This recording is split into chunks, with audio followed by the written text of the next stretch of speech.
हमारे channel RMS entertainment को subscribe करें और घंटी को दबाना ना भूलें।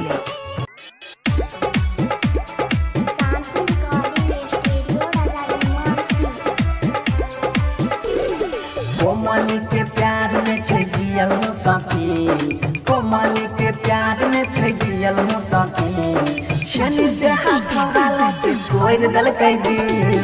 कोमली के प्यार में जियल मुसाफी, कोमली के प्यार में जियल मुसाफी, छेनी से हाथ वाला के तोड़ दल कई दिल। बेवफा के प्यार में जियल मुसाफी, जो लागे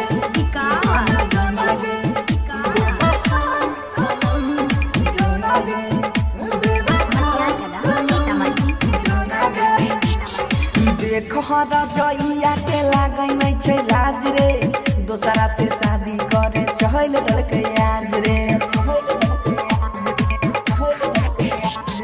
देखहरा जइया के लागै नै छै लाज रे, दोसरा से शादी करे चहल दलकै आज रे। चाहै है जितना उतना होइ छै हमरा फिर, चाहै है जितना उतना होइ छै हमरा फिर, छेनी से हाथ वाला के तोड़ दल कई दिल। कोमली के प्यार में जियल मुसाफी, कोमली के प्यार में जियल मुसाफी, छेनी से हाथ वाला के तोड़ दल कई दिल। कोमली के प्यार में जियल मुसाफी।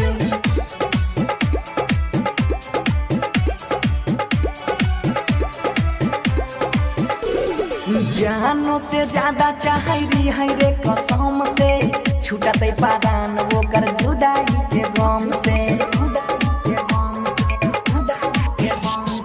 जानो से ज्यादा चाहरी है रे कसम से, छूटते पारान वो कर जुदाई के गम से। सोनू सुधीरवा के दिमाग गेलै है, दारू पियले बंसी कहिया के जब से कमलिया छौरी तोड़ दल कई दिल।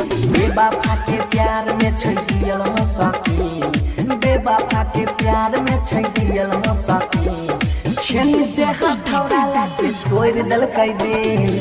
कोमली के प्यार में जियल मुसाफी। शांति रिकॉर्डिंग स्टूडियो राजा जनमानसी।